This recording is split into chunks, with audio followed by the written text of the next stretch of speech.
Okay, I'm a Pats fan. Now, you might call us cheaters and you might, disregard anything we've ever done, all the Super Bowls that the Patriots have won, and I understand. The fact is that in the court of public opinion, when this whole thing based upon footballs, people have decided that there's such a big difference of 2 PSI that it could have changed the AFC Championship game. And even if not that, people are concerned that the Patriots might be affecting the integrity of the game by stretching out regulations or rules in order for their benefit. Well, I work in a plant, and today we got together and we tried a few things, a few tests on some NFL-approved professional footballs. Okay? Now, many have already made their mind up, and when you look at my Patriots and my Patriots here, you're saying, I'm not going to believe you because you're a Patriots fan, thinking that I'm going to change data based upon the fact that I'm a Patriots fan. But what we've heard over the past few days is NFL analysts, NFL ex-players, media outlets from different cities that all want to say, they all want to blame the Patriots without any facts. I'll tell you what we found as far as facts today. We took a pressure gauge, which is how you would measure what kind of PSI is in these footballs. And we took 2 footballs side by side, 2 NFL approved footballs, one with the old commissioner, Paul Tagliabue, one with the new, Roger Goodell. And we took them and we put air in them side by side until we took a calibrated air gauge and we said one is 13 pounds and the other one 10 and a half. And then we asked people, can you tell the difference? And because they knew it, they could squeeze it with all their might and maybe get this one to go in a little bit with their thumb. This one, not so much. So what we found is, was there a difference? Did it make a difference when Tom Brady threw a pass?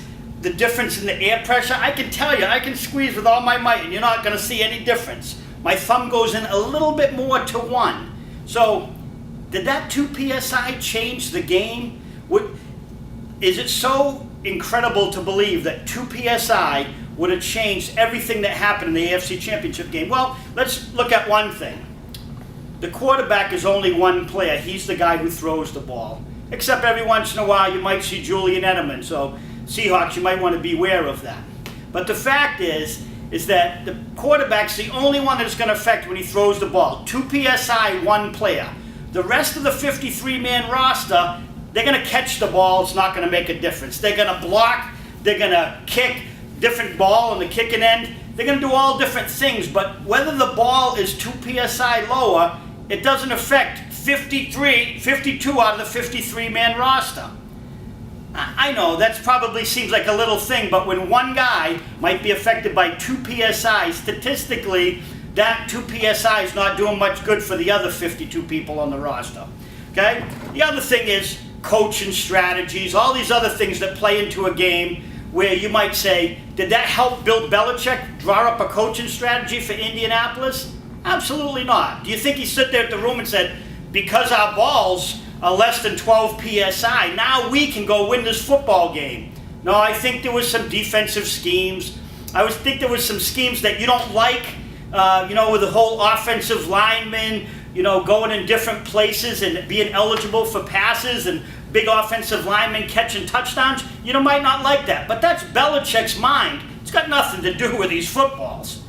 So needless to say, we did some pressure checks. At 25 degrees, we found that an official NFL football, if we did, as Brady said, 12 PSI, and we put 12 PSI in it with a calibrated gauge, and then we put it outside in 25 degree weather, and we said, what's going to happen in 2 hours? After 2 hours, we went back and checked, and it was at 10.7 PSI. So you'd think, wow, in just 2 hours at 25 degrees, we can lose almost 2 PSI. And that is if you check it, number one, at the beginning, which we don't know if that was done, and if you use a calibrated gauge and check it again, you will see that you can lose almost into 25 degree day, 2 PSI. Now the next question would be, well, it wasn't really 25 degrees. So how could that affect us? Well, we took another ball and we said, let's do the same experiment in a building like this warehouse. We said, let's bring the ball up to 12.5 psi, as Tom Brady said, and then we left it in a 50-degree building. And in the 50-degree building, after 2.5 hours, we found that it dropped to about 11, a little over 11.5 maybe, or a little less than 11.5. So more than 1 psi, dropped to 11.1, okay? So almost 1.5 psi drops in a 50-degree building, not with weather elements going back and forth, just in a building on a cart like this one, and it drops 1.5 psi in 2.5 hours. That's science. That's facts. I mean, you know, I might not be a scientist, but I'm telling you that that's facts with a calibrated high-end pressure gauge. The questions you have to ask yourself is, number one, I'm not accusing anybody, but did the refs go in there and actually test them with a pressure gauge? Number two, did they actually have a calibrated pressure gauge? Because if it's not calibrated, we know it can be different. Number three, did they use the same pressure gauge when they weighed them the second time at halftime that they used the first time? Because if it's a different gauge and neither one are calibrated, you can get different results. 2 psi is easy to get just from having a different gauge that both are uncalibrated. So that can happen. Now, you might say, well, you're a Pats fan, you're making all this up in order to impress us and to make... No, I'm a Pats fan, true. But what I'm trying to say is the potential's there that just in the elements, you can lose 2 psi in the matter of time that it kept the balls outside. So, you know, with all the data you're listening to, because we've heard some stories. We heard the guy from Indianapolis caught the interception and went and said, go check the pressure on this. But then he came out and said, no, he didn't do that. He just wanted to save the ball. He was glad that he got an interception against Tom Brady in the AFC Championship game. And then you've heard a bunch of other stories. This one said this one said that. And then when they're asked face to face, they say, no, we didn't say that. We didn't want that. We didn't do that. To the point where you wonder that if we're believing all this hype and we haven't heard any legitimate stories. Now, the NFL still hasn't come out and said anything. And Roger, I would say this. I know you've been under fire this year, but I'm going to tell you, the fact is that this 2 psi is nothing like the cases that you've had to deal with this year. And, you know, we're sorry as football fans that you have to go through all this mess and deal with these domestic things. It's something that affects everybody's life. Domestic disturbance happens in all works and places of work and such. But we're sorry that you had to go through that. But with this one, you have to look at the facts.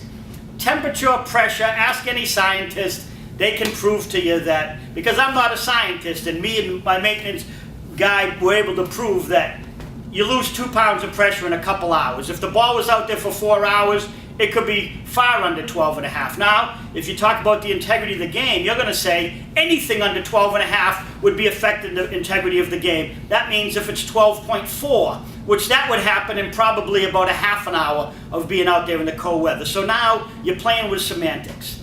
Did 2 psi affect Tom Brady? Well, the truth is he went out in the second half, threw a bunch of passes, got a couple touchdowns without an issue. He wasn't really phased at the different ball, the change of ball, whatever you did to the balls that made them now regulation, didn't affect Tom much. So here's what I'm here to say. I'm a Patriots fan. I want my team to be remembered for what their accomplishments are. Now, I know there's ex-players, NFL analysts, and everybody that because of things that have happened in the past, you automatically want to assume that the Patriots are arrogant. Let me say something about arrogance just quickly. Arrogance is something that humble people don't bring up. It's usually arrogant people that notice when somebody else is arrogant. Humble people don't talk about people who are arrogant because they're humble. They just kind of go around life doing their own thing. They don't worry about arrogant people. Arrogant people sometimes bring up that other people are arrogant because they can see it. They recognize what they see in the mirror.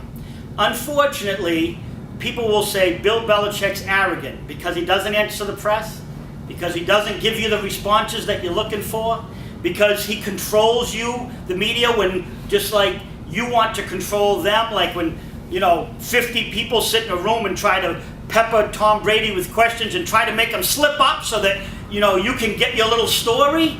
Yeah, I saw a president who, had serious issues in his presidency that didn't get that much pressure from the press. And you're worried about 2 psi in a football. You say Bill Belichick's arrogant, but I'm going to tell you this. I've heard even coaches speaking out, old coaches, and saying, Belichick cheats, blah, blah, blah. Have you ever heard Bill Belichick throw another coach under a bus? In the community of coaches, even when he knows there's something wrong, even when the rest of us do, and somebody brings it up in a press conference, just like anything else, Bill Belichick goes, I have no remark on that. I have no remark on that. I'm playing a good team, always gives respect to the other team. That doesn't sound like arrogance to me. He's never thrown another coach under a bus, never thrown another player, even from another team. He doesn't throw the players under the bus. He gives them utmost respect, brings up their quality traits. Even when Bill Belichick doesn't win the big game, guess what he does? He takes on his own shoulders. We were out-coached, we were outplayed. What does that mean? The coach didn't do his job, the players didn't do theirs. They're a team, they go all together. You want to say he's arrogant because he doesn't answer your questions the way you would like. But the fact is, he always takes responsibility when his team fails, and he never throws his team under the bus. We've seen other players throw their offensive line, their running back, their defense under the bus when they don't win a big game. Have you ever heard Tom Brady do that? Ever? He doesn't throw anybody under the bus. He takes all the responsibility on himself.